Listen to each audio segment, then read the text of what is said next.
ahora es el tiempo de escuchar Caminando en la Verdad, animándote a leer la Biblia en un año con un devocional que inspirará tu día. Con ustedes, Janet Disla. Continuamos con nuestra lectura del segundo libro de Samuel, para hoy 14 de abril, los capítulos 10 al 12. Encontramos en estos capítulos: Hanún abusa de los mensajeros de David, derrota de los amonitas y sirios, David y Betsabé, orden de David para matar a Urías, esposo de Betsabé, parábola y amonestación de Natán, arrepentimiento de David, nacimiento de Salomón y captura de Rabá. Meditamos en el capítulo 11, los versos 2 al 5.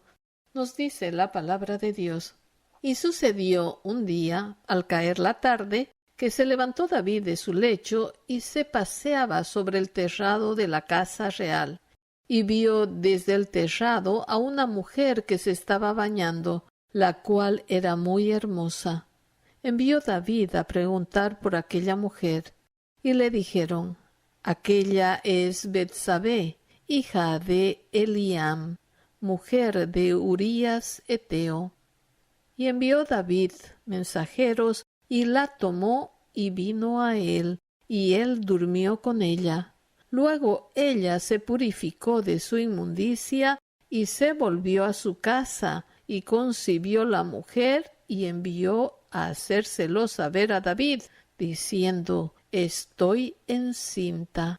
David era un hombre de carácter excepcional, un hombre conforme al corazón de Dios, nos dice la Escritura, y lo puedes ver en el primer libro de Samuel, el capítulo 13, el verso 14. David fue escogido de Dios. Sin embargo, en esta ocasión se dio a la lascivia de la carne, en lugar de alejarse de la tentación. Y manifiestas son las obras de la carne, que son adulterio, fornicación, inmundicia, lascivia. Enfáticamente lo declara Gálatas, capítulo 5, verso 19.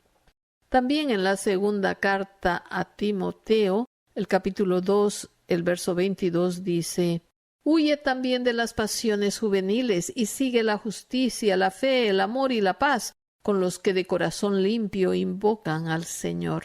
Cuando David averiguó de la hermosa mujer que se estaba bañándose, supo que era la esposa de uno de sus mejores soldados que estaba en batalla. En lugar de huir de la tentación, se dio a ella. Fue seducido por la codicia, cayó rendido a los pies del engaño del pecado, y tomó la esposa de su prójimo. Y el victorioso rey fue derrotado por su propia avaricia. Es que el pecado no discrimina a nadie, no importa quién seas: gobernador, presidente, buena gente, bien educado, sacerdote, pastor o príncipe, ni siquiera el rey de Israel, llamado un hombre conforme al corazón de Dios, no se salvó de las garras dulces pero mortíferas del adulterio. David, al enterarse que Betsabé estaba embarazada, trató de cubrir su delito con más pecado, mandando a matar a Urías, un hombre inocente, víctima de su deshonestidad. Esto fue desagradable ante los ojos de Jehová, quien todo lo ve y todo lo sabe, pero las consecuencias son funestas. Así escribió David en Salmos 32:3. Mientras callé, se envejecieron mis huesos en mi gemir todo el día. El profeta Natán fue a David y le compartió una parábola en alusión a lo que él fue antes, un pastor de ovejas. David, siendo confrontado con su propio pecado, reconoció y se arrepintió a los pies de su majestuoso Rey, Jehová de los ejércitos, quien perdonó su pecado. David plasma en los Salmos su íntima experiencia y sufrimiento por el engaño del pecado. Salmos 32:5 dice: Mi pecado te declaré y no encubrí mi iniquidad. Dije: confesaré mis transgresiones a Jehová, y tú perdonaste la maldad de mi pecado. Leemos Salmos 51, 3, 4 y 9. Porque yo reconozco mis rebeliones, y mi pecado está siempre delante de mí.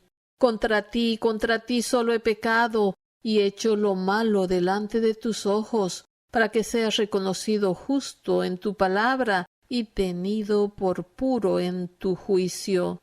Esconde tu rostro de mis pecados y borra todas mis maldades. El pecado es contra Dios, y sólo Él puede perdonar. David entendió que Dios no muestra parcialidad con nadie.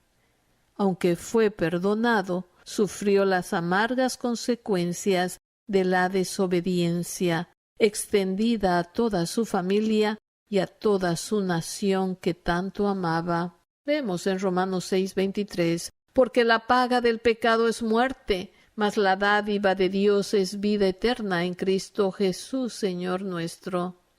En el mundo actual, desafortunadamente, se está promoviendo el pecado a todo nivel, y se está ignorando a Dios, el Creador y sustentador de todo.